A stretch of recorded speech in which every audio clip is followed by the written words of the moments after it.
Hi, welcome back. In this video we're going to draw the Fibonacci shell with two-tone yellow and blue in our sketchbooks. So I've always been interested in symbols and patterns, and particularly the patterns that are found in nature. The work we're about to draw is one of those natural patterns that pops up all over the place. So the Fibonacci sequence is a numerical sequence, and it is 1, 1, 2, 3, 5, 8, 13, 21, and continues on.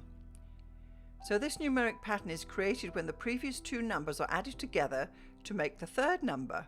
So for instance, 1 plus 1 equals 2, 1 plus 2 equals 3, 2 plus 3 equals 5, and so on. So the Fibonacci sequence continues indefinitely. This pattern of numbers can be seen in nature. You'll notice it in the placement of the seeds on the head of a sunflower. And another example of the Fibonacci sequence in plants is found on a pineapple, where the knobby things cycle up one way with 8 spirals and the other way with 13 spirals, called interlocking helices. These are just some examples of how the Fibonacci numbers come through in the plant world. One of the most obvious examples of Fibonacci sequence in the animal kingdom is in the nautilus shell. So the nautilus is a seafaring animal, a mollusk I believe, that grows with chambers and measures out exactly the Fibonacci pattern. I have a very small shell collection at home, and within it I do have a nautilus shell which I bought when I was in Mozambique. There's a photograph of it here. This is the inspiration for this sketchbook piece that we are going to do together today. I'm listing the art supplies that I used to create this drawing, but I always urge you to use anything that you have to hand. You don't have to go out and get these particular supplies, and you probably will have plenty of pens and papers in your home with which you can draw this sketch. First up, you're going to need a sketchbook or a piece of paper. I used a 2H pencil. I used an eraser, and I also used a kneadable eraser. You will need a ruler, a pencil compass, a protractor, and the markers I was using was a combination of the Tombow coloured markers and the Faber-Castell brush pens. So with drawing the grid, what we're going to do is we're taking two numbers from the Fibonacci sequence, so the numbers are going to be 5 and 8. So we're going to draw a rectangle that is 8 blocks wide by 5 blocks deep.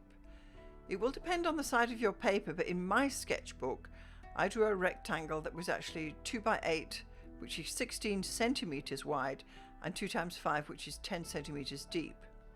If you are using inches, it might be easier to draw your box 8 inches wide by 5 inches deep, or any combination of those numbers. When you have your rectangle centered on your page, it's time to draw the grid.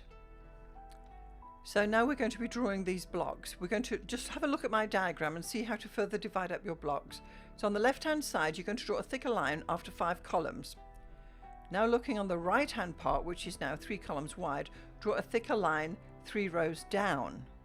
And from the bottom right corner, draw a thicker line 2 rows over and 2 rows up, and then finally divide the last 2 into 1 cube each. Keep looking at the block diagram to make sure that you are dividing your rectangle into the squares correctly. And then finally we're going to be putting some curves on to actually make the shell shape, and I'll go into full details about that in a little bit. So I'm just going to show you how I got started and how I drew all of these squares. So first of all, I'm just going to measure the page because I really want to get the drawing a bit more central on the page. I do like to have a bit of a border on the outside, so I'm just measuring the page and making sure that I can position it correctly. So if you recall, I said I was going to be doing 16 centimeters across and 10 centimeters down. That will give me my 8 by 5, which is what we're trying to get to. And I start measuring it out there from the center point. So I've got 8 centimeters one side, 8 centimeters the other. I'm just giving some notes there so that I know what I'm doing and you can see it as well. So the point really is, with when you're working in sketchbooks, is you want to have your stuff lined up, because ideally I don't like a messy sketchbook. I like mine to be organized. I like there to be a bit of a margin around each of my drawings, and as you've seen on some of my other sketchbook flick-throughs, I do like to have the page organized. I'm not keen of this just odd sketchbooks. I like my sketchbooks to be organized, so that's why I actually measure the whole thing out and lay it out properly. Next, I'm just going to go in with my eraser and take away some of the marks that I don't need, some of the measurement marks that were outside the actual drawing that were in the margin, I like to keep it clean as long as I can and dust off all the excess heavy marks and all the excess graphite as well. And I'll do this later on as well, just to make sure I've only got light lines, which is my guide for this particular drawing. And here I'm just going to be double checking myself, because I did this twice, and the first time I did it I only had 7 across, and I had to start again, and I was halfway down the road and I thought, oh good lord. So now I'm double checking exactly that you've got 8 across and 5 down. You need to have these exact blocks to do this piece. Then some more detail on how to divide the actual squares now into the blocks. We're looking for 5 on the left, 3, 2 and 2 1s almost. And that's how the grid's going to be. So you've got block 1, block 2, and then you'll have block 3, and then we have block 5. So these are blocks in the grid, and you can see it quite clearly there, how we're going to put thicker lines at these positions, because this is where we're going to be drawing our curves from, and it's important to get them right. Now we're going to be adding the curves, so you're going to be using your pencil compass at this point. And let's just have another look at what we're trying to do. We've got 4 particular curves we're going to be drawing, and we're going to do each of them separately. It is not one big circle that we're drawing. So first up, we're going to be drawing a small curve over the 2 little squares, and I'm going to be showing you we're going to have an origin point, which is where you stick the sharp bit of the compass in, and then the curve will be drawn from there. So on this diagram, where the red dot is, that's where you stick the compass in, and the red curve shows you where we're going to do our first curve for that very first curve, that little arc that we're going to do with the compass. So here I'm being careful, I'm sticking my compass point in directly, and I do just line it up to make sure that my squares are square, because sometimes they're going to be slightly out, but it doesn't really make much difference.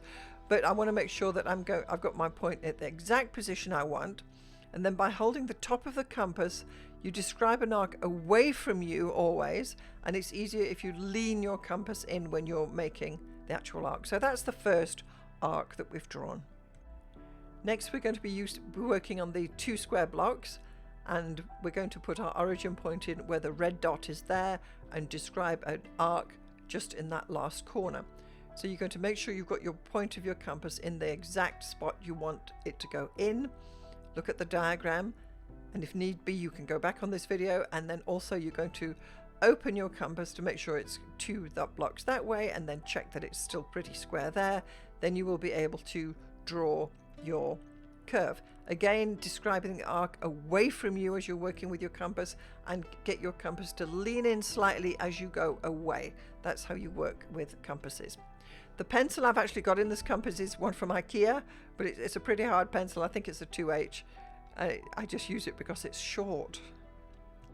Okay, great. So let's get on to our third curve. We're using the 3 blocks. We're going to insert our compass point at the red dot and describe a curve as shown in the diagram, covering 3 blocks. So again, you're going to stick your compass point in at the correct point, open the compass, so you've got 3 blocks, check it on the horizontal, you would then want to check it on the vertical, and then again you're going to lean your compass in slightly on the way you're going and draw your arc. I was fiddling a little bit there to get it right because I wanted it to line up nicely. So again, drawing the curve gently, leaning the compass in the direction you're going. I did that twice because it was a little light. So that is the third arc that we've drawn. And now for the final big curve. This is the 5 block curve. So again, you're going to be looking at the diagram to make sure that you position your compass point at the origin point, which is where the red dot is, and we're going to be describing a curve as shown in this diagram. So every time we're drawing the curve, we're moving the compass. It's not being in the same position every time. Again, I'm just making sure I know where the point's supposed to go. I did this a few times, I have to tell you, and you may too, but that's okay. Then I open the compass, make sure it's 5 up, and I will swing it then to the left to make sure that it's measuring 5. I want it to be lining up nicely when I get it at the end. It doesn't have to be exact because we are going to put a marker over it, but you want it as close as possible. I'll only allow it to be about 1 millimeter out. And again, describing an arc away from you, leaning in, and there's the final arc. So we've now actually drawn this shape of this Fibonacci shell lightly with pencil on our page. And I just wanted to give you some extra compass tips if you haven't used a compass since you were at school. The idea is that you always want to be, first of all, you want to line up the pencil and the point at the exact same position. You don't want the pencil shorter because it will lean differently. And if you're right-handed, you want to be describing the arcs away from you. Normally with drawing, we're drawing away from our heart. That's the natural way we would draw. And when you want to do a circle, you stick the sharp point in and lean the compass all the way around, and that's the best way to do circles. So there's a couple of compass tips for you. Next, I'm going to be lifting up some of the extra pencil marks, extra graphite that's on the page, because I will be using markers here and I want the lightest marks possible that I can just see. So what I have here is a kneadable eraser, and I always like to roll it in my palms, warm it up, then you roll it like you're rolling out pastry in a long sausage, and it picks up extra graphite across all of your lines. Just do it enough so that you can still see the lines, but they're not actually over sticking out, because we're going to be using light colors on this and I don't want the graphite to blend. Next, we're going to be doing the segments. So each of our 3 squares are going to have segments in them, not the first ones. The one with the 2, definitely. We're going to draw from our origin point again. In blue there, you see it's an angle at 45 degrees. You're going to draw a line down, but don't go past the curve. So that would again be a light pencil mark that you would draw.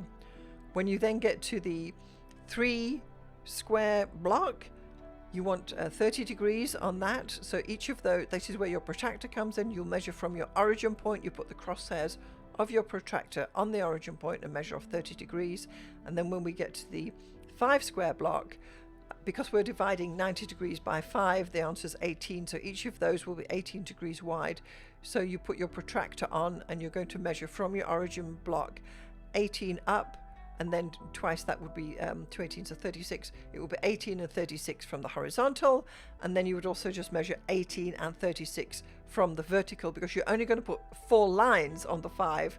It will divide the actual 5 block then into 5 segments, much like an orange. So this is the tricky part, and the knack is to get your protractor at the origin point for each of these drawings. The number 2 is straightforward because that's just straightforward 45 degrees. So I'm going to do a bit of colour swatching, because my 2 colours are going to be yellow and blue. The shell's going to be yellowish and the background's going to be bluish. So what I've done is I've brought together some of my Faber-Castell brush pens and some of my Tombow markers in blue, and I'm swatching them on this card because you're not quite sure which one's going to be darker, because honestly you can't always tell by what's painted on the lid or down the side. So those will be the 4 blues that I'm using, and then I brought in a selection of yellows as well. And again, some of the yellows, because once you get off the main yellow it tends to go brown or ochre as it were, and the lids don't always tell you, so I do like to swatch out, and then I lay the pens on my desk in order of which is dark and which is lighter, so I can see some kind of system there when I'm going to reach for these pens, as we're actually going to be colouring in the shell. I didn't use all of these pens because some of them were just too light and weren't quite yellow, but I wanted to do a swatch beforehand to make sure that my selection of yellows and my selection of blues was what I was hoping for. So now when we look at the actual diagram that we have on our sketchbook, you've got verticals and horizontals, and you've got some angular diagonals almost going off. So you don't necessarily have squares that you're going to be colouring. You have slivers and segments and slices. And what I'm doing is I'm taking the yellow and I'm starting to colour in. I'm doing the very first type one because that's a full cube, because it doesn't get divided because it was the number 1, and then I'm colouring in. What I'm going to do is I'm going to colour in the shell in various shades of yellow by picking up randomly some of the shapes that have now come out that are triangles and so on. I'm going to be going through and colouring those in. So I start off with the main yellow, and I'll do a few spaces throughout the shell in the yellow, and then I will work on the other colours as well. So I'm just going to speed up the video a bit here.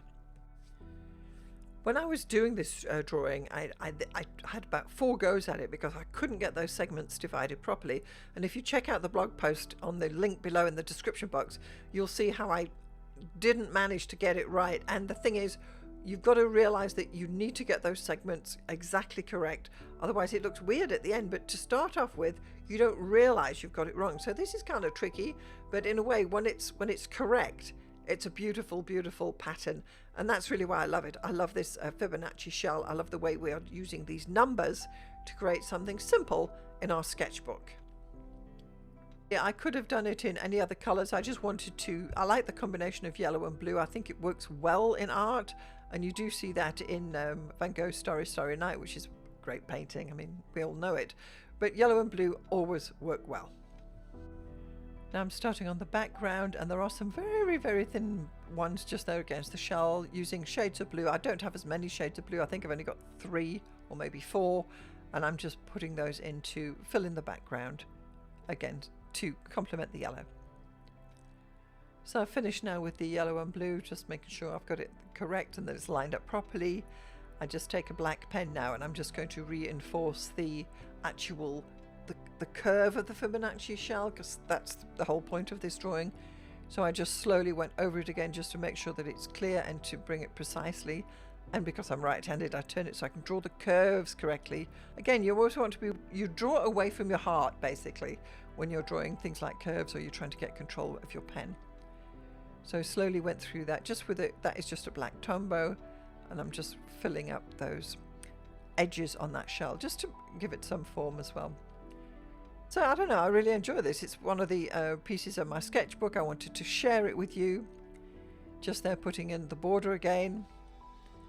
And let me know what you think. Do you think you can tackle a Fibonacci shell? And quite a bit of fiddling to start with, but it's a great shape. It's you see it a lot in nature, and it's got a lot to do with the golden rectangle. I'll talk about that another time, but I do enjoy it. And for me, it was a nice piece to put in my sketchbook. Although I have to say, I had a few goes at this because it was a little bit tricky. So do let me know how you get on in the comments below. So there it is. There's my Fibonacci shell sketchbook art, and I hope you enjoyed it. I'm Alison Hazel Art. I offer ideas and inspiration for your art journey. We do meditative art, colouring pages, sketch journaling, pen and ink, and watercolour, and maybe some acrylic. Thank you so much. I'll see you next time.